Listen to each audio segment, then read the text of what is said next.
ñu ngi leen di nuyuwaat di leen remercier aussi si intérêt bi ngeen am si cours yi muy Codedelaroute maanaam caxu tali bi ñu koy jéem a faram-fàcce si wolof. Tey jii dama ñëwaat si beneen cours bu bees. Cours bi mi ngi tudd freinage maanaam diggante bi nga war a freiner ak fi nga war a taxawee. soo xoolee si photo bii di njëkk ku si nekk naa ko expliquer 50 flèche bi mooy fi danger bi nekk. boo xoolee 50 70 90 120 loolu mooy kilomètre par heure yi nga mën a daw, mais avant tout damay ñëw si expliquer lan mooy frein ba pare. boo xoolee lii mooy frein maanaam lu rouge li ànd ak lu bleu li plaque frein la ak li koy bloqué. mais boo xoolee dafa am lu ñu tuddee ABS mooy lan mooy mooy li lay permettre nga freiner te pneu bi du bloqué wu, maanaam boo bàyyee rek mu teggeeku mu kii ko. mais am na yoo xam ne boo bu fekkee amu ko mun nga freiner mu collé pneu bi, su ko defee nag pneu bi day glisser au lieu mu taxaw, mais day mel ni luy draper. waaw moom la ñu tuddee ABS. oto yi am ABS nag loolu mun nañ freiner te oto bi du draper. luy indi draper oto yi mooy souvent oto yi bu ñu amul ABS boo freiner affaire day coller. donc moom moo nekk nii si kii bi photo bi si kaw, moom mooy freinage ABS ak freinage bi nga xam ne disque frein bi yooyu yëpp nu muy coller si kii bi. si suuf nii wane ne voilà, bu sa oto amee ABS ça nekkul ne tamit que ne distance bi nga war a freiner dafay wàññeeku. waaw li nga daan freiner ngay freiner, mais lan mooy différence mooy oto bi dina tax oto bi du déraper wala muy glisser quoi, naan di yuuxu quoi. leneen li stop mooy lu nit wala xam aussi, frein tamit dafay après disque bi pneu yi,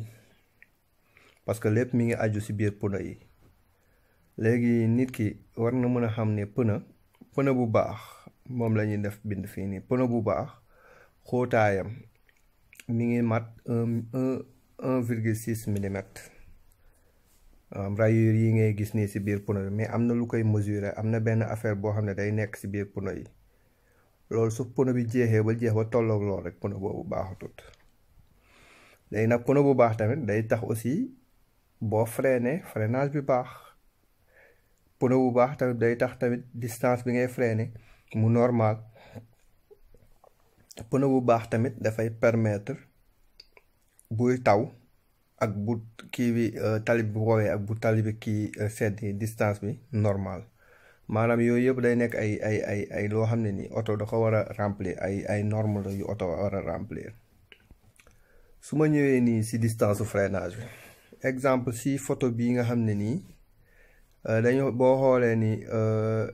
fii nii 26 millimètres yi mooy 26 mètres yi moom mooy danger bi fu mu nekk. kii daw 50 exemple bu xoolee distance bu mu war a freiner bañ a mbëkk oto bi si ginnaaw, maanaam day calculer 14 mètres plus diggante bi mu war a 14 mètres la ko gisee. diggante bi mu koy gis ak bu mu commencé freiner ay 14 mètres lay doon bu dee 50 kilomètres lay daw par heure. léegi bu freiner oto yu balaa muy taxaw da si yokkal beneen 12 mètres, maanaam boo ko boolee lépp mu nekk 26 mètres pour mu mën a taxaw sans mbëkk oto bi, parce que ñaari oto yi dañoo jiitlante. mais danger bi mi ngi nekk si panneau bi am point d'exclamation, maanaam benn panneau rek moo fi am si côté bii nii, foofu la danger bi nekk. léegi da ngay xool ne nit ki buy daw 50 kilomètres par heure dafa war a calculer ne diggante muy gis danger bi diggante bu muy freiner loolu ay seconde la. mais soo freiner oto bi du automatiquement lay taxaw, parce que oto mënoo ko freiner fii mu fa taxaw fii. donc day am ay distance yoo xam ne nii da koy continuer di daw doo ko taxaw. voilà loolu mooy norme bi.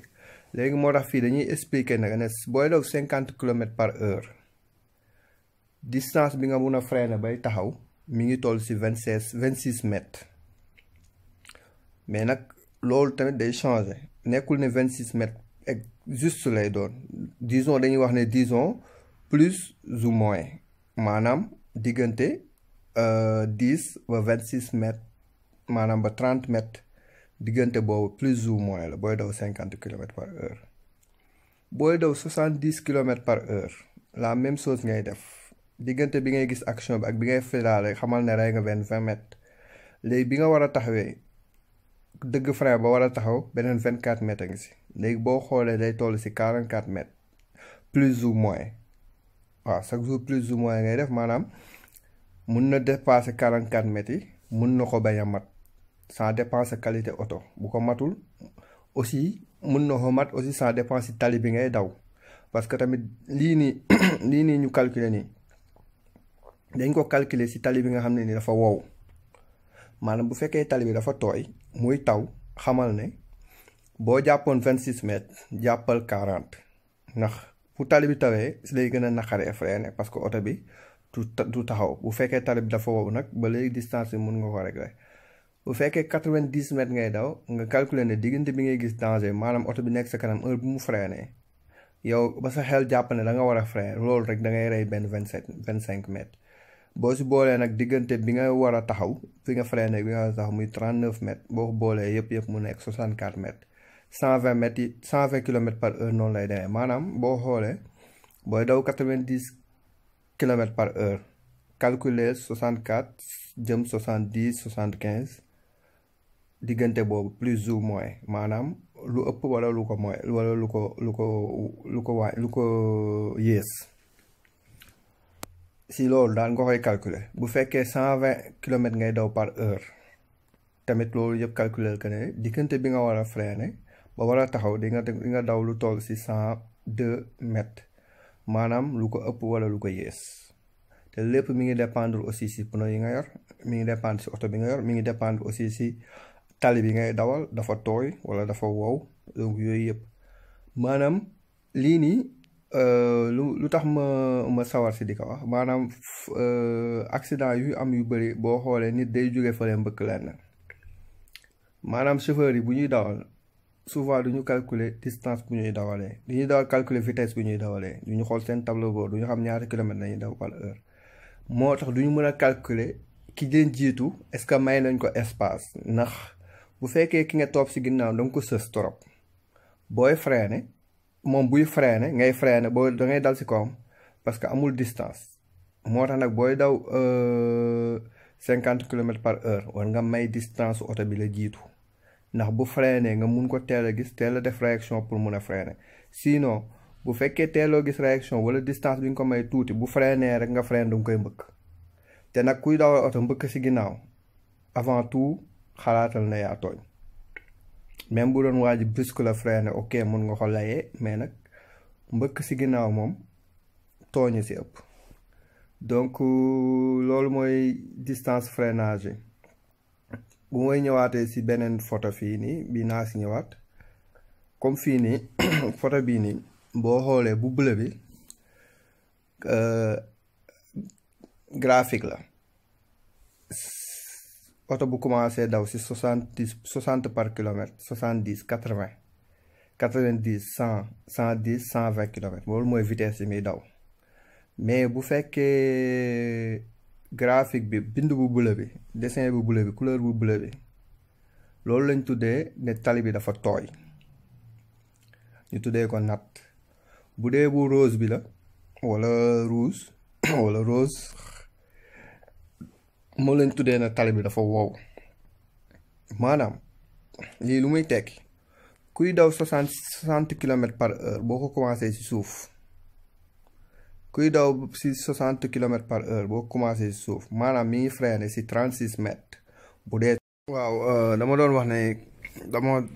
dafa am ku ma daggoon looloo tax muy continuer waat di expliquer que ne voilà bu fekkee kii daw 60 kilomètres par heure tali bi bu fekkee tawul tali bi wow 36 mètres lay distance freinage bi diggante bu muy gis affaire bi bu muy freiner bu oto bi di taxaw 36 mètres la bu fekkee tali bi dafa tooy 45 mètres la bu fekkee nag 70 kilomètres lay daw par heure tamit dangay xool si chiffres yi rose yi rek maanaam diggante bu muy gis danger bi ak bu muy freiner ba bu muy taxaw dina mat si 45,5 mètres bu fekkee tali bi dafa wow bu fekkee tali bi dafa tooy dina mat si 57,75 mètres mais du distance exacte da ngay def plus ou moins donc moom laa doon expliquer si yeneen kii yu njëkk yi photo yu njëkk yi di expliquer ne plus ou moins lay nekk parce que mënul nekk lu fixe parce que à peu près lay nekk mais nag distance bi à peu près bi bëriwul mais loolu daal jar naa xam boo ko continuer noonu ki daw 80 kilomètres par heure su tali bi woowee mi ngi freiné si 56 mètres mi ngi freiné oto bi di taxaw si 56 mètres diggante bu muy gis danger ba bu muy taxaw si 56 mètres bu fekkee tali bi dafa tooy 72 mètres yéeg ba 120 maanaam booy daw 120 kilomètres par heure diggante bi ngay gis danger bi ngay taxaw bu tali bi woowee yaa ngi taxaw si 108 mètres bu fekkee tali bi dafa tooy yaa ngi taxaw si 44 mètres nga gis distance yi 44 nga gis tali bi loo gën a daw sa vitesse di gën a bëri sa distance yi taxaw bi gën a sori mais aussi tali bu tooy ak tali bu wow dafa wute maanaam boo xoolee si tali tubaab yi am na tali yoo xam ne sax dañuy def ne freinage bi distance freinage bi day gën a yokk par rapport ak tali normal yi donc loolu yëpp jar naa xam waaw bii nii amul graphique mais bii dañ ko def écriture nga xam ni dafa leer bu njëkk bi mètre yi njëkk mooy tali bi dafa wow bii mooy tali bu tooy bi yaa ngi comprendre bu dee 20 kilomètres ngay daw par heure soo freiné 2 mètres bu tali bi wooye bu fekkee tali dafa tooy 3 mètres bu fekkee 30 kilomètres par heure ngay daw à peu près plus ou moins daal na ngay def 4,5 mètres ngay taxawee bu fekkee tali bi dafa tooy 6,75 mètres bu dee 40 kilomètres ngay daw par heure 8 mètres bu tali bi tooyee bu tali bi woowee 12 mètres bu fekkee tali bi dafa tooy 50 kilomètres par heure ngay daw donc maanaam soo liiree yëpp rek di nga gis xam ne distance de freinage dafa am maanaam léegi noo koy calculer maanaam diggante bi ngay gis danger bi ngay freiner loolu moom ay seconde la mais nag oto dafa gaaw vitesse yooyu daw la oto bi di gën a gaawee bu dee 120 kilomètres ngay daw par heure ngay daw oto bi day gaaw bu fekkee 110 kilomètres ngay daw par heure oto bi day gën a gaaw donc léegi loolu réflexe bu gàtt la diggante bi ngay gis danger ak bi ngay freiner lu tuuti la mais oto bi diggante bi nga koy gis ak bi ngay freiner daanaka def na ay mètres ça dépend si vitesse yi ngay daw donc loolu moo tax nit booy dawal oto tout le temps da nga war a vigilant tout le temps da nga war a bàyyi sa xel ne oto ngay dawal balaa ngay xam ne accidenté mooy nga dégg tëll la loolu sax la nit ñi wax accident moom tant que xamoon kañ ngay xam ne accident mooy boo demee ba mbëkk ndax diggante bi ngay gis affaire ak bi ngay freiner daanaka maîtriser oto mun dafa xaw a jafe donc moo tax nit ki buy dawal da war na calculer aussi tali bu muy dawal ban genre force tali la ban genre kii la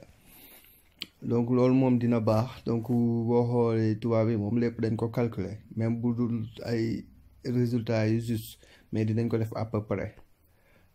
su ma ñëwee si photo bii nii photo bi dañ def nii tali bi nga xam ne dafa tooy ak dañ wow loolu lañ ko def léegi ñu laaj benn question ñu ne bu fekkee da ngay dawal oto maanaam si question bi mooy fi am bind bu foncé bi stel dat men zou vragen maanaam kii bi néerlandais la texte bi néerlandais la mais dama koy traduire rek si wolof maanaam fii dañ la laaj question bu fekkee da ngay dawal 40 kilomètres par heure léegi lan mooy sa distance su arrêt ñaata la war a doon ñu ne A entre 10 ba 30 mètres wala B entre 30 ba 50 mètres wala C entre 50 ba 70 mètres. Donc les 40 kilomètres par heure ngay daw ban nga war a choisir si bu la ko laajoon question, parce que tamit booy def théorie lii ay leçon théorie la. booy def théorie question yi dañ la koy laaj. bu doon nii lañ la ko laajee théorie ban réponse ngay jël? boo xoolee réponse mi ngi doon, waaw ku ko xam la neexee nga bind commentaire ah, mais naa ko expliquer. réponse mi ngi doon A. ndaxte lu tax mu doon A parce que boo xoolee cadre bu njëkk bi sax def nañ ko 50 kilomètres par heure, yaa ngi taxaw su tali bi tooyee wala mu wow plus ou moins 30 mètres. kon 40 kilomètres par heure, donc yaa ngi taxaw si diggante aussi 26 mètres, 10 ak 30, donc ay 26 mètres ngay taxaw wala affaire wala 27 affaire yooyu si diggante boobu la nekk. donc si diggante 10 ak 30 kilomètres la nekk. réponse bi moo nekk noonu si suuf mu ne A mooy entre-word bu juste bi, ndax sa diggante distance bi nga arrêt bi nga war a taxawee mi ngi toll si 30 mètres, moom mooy distance de freinage bi. deuxième question bi ñu ne la tamit bu fekkee 100 kilomètres ngay daw par heure, sa distance su arrêt ñaata la war a toll? ñu ne A dina ëpp du mat 50 mètres, B ñu ne dina ëpp 50 mètres. réponse bi lan la? B. parce que bu fekkee 100 kilomètres ngay daw par heure, bu tali bi tooyee bu woowee yëpp balaa ngay taxaw moom dina ëpp, di nga def 50 mètres yu ëpp, di nga def plus de 50 mètres. donc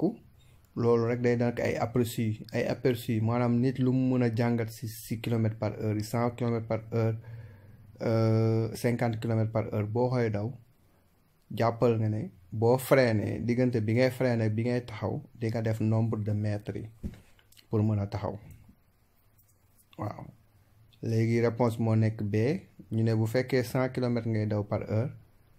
distance bi nga mën a taxaw mi ngi nekk si 70 mètres. su fekkee 90 kilomètres par heure ngay daw, daanaka 90 ak 100 sorantewul, donc ëpp na 50 kilomètres par 50 mètres. loolu mooy li nga xam ne nii war nañ ko fi mën a jàngat que ne oto du caaxaan, oto vigilance la am ak concentration. oto aussi war nga aussi fexe ba sa oto nekk norme yu baax, mooy ay pneu yu baax, frein bu baax pour boo freiné nga mën a taxaw fa nga war a taxawee. mais aussi booy daw aussi nga bàyyi aussi distance oto bi nga jiitlanteel, ndax moom bu freiné nga koy gis parce que moom moo gis danger bi mu freiné, mais yow mënoo ko gis danger moom nga gis. moom gis na danger mais moom oto bi la jiitu moom mooy sa danger, donc moom mooy tax ngay freiné. moo tax yooyu yëpp dañ si war a bàyyi xel. ñu jàng loolu si leçon bi laa leen indeel mooy distance de freinage, diggante bi nga war a freiner nu mu war a toll. ay question yoo xam ne day ñëw si ñuy def théorie, mais lu am solo mooy aussi nit xam ko ba tax buy dawal muy may distance oto bi nga xam ne da ko jiitlanteel. loolu daal laa leen indiloon tey, di leen jaajëfal, di leen wax ne ku xamul woon ABS loolu lay tekki, maanaam freiner sans nga déraper, mooy tax sa pneu yi duñu coller si disque bi. loolu daal laa leen indiloon tey, di leen wax ne maa ngi leen di jaajëfal aussi si suivre bi ngeen may suivre, di leen wax merci, di leen wax ne jubluwuñ si dara pour ñi am permis te jànguñu auto école ñu am luñ si jàng. ñi nga xam ne ñi ngi dawal jàng auto école da ngay fàtte tamit mu la boo ko seetaanee mun a am lum la fàttali. ñun ñëpp ñu bokk defar, ne suñu réew buñ ko bëggee defar du état kese mooy def lépp, ñu nit dañ si war a am suñu wàllu guñ si war a jëf. kon jërë ngeen jëf ba beneen yoon.